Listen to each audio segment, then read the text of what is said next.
ด้วยความมึนเมาเฮ้ยหากคนข้างกายยังเป็นเจ้าก็ยังคงเศร้า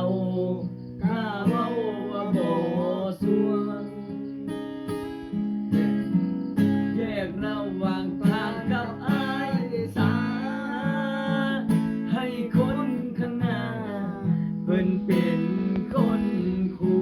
วงไปยังควงจับเอาอยู่ใส่บ่ต้องห่วงไปยังควงที่คนเสียนทางมาส่งเจ้าไว้สำนีลาป้ายฟ้าให้เขาพา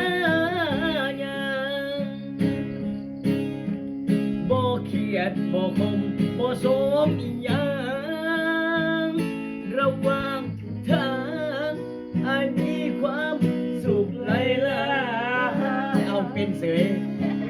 ยังดีที่ได้เริ่มต้นอายเคยเป็นคนอยู่เคียงข้า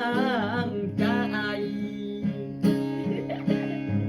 ปลายฟ้าที่ฝันเอาไว้คงบ่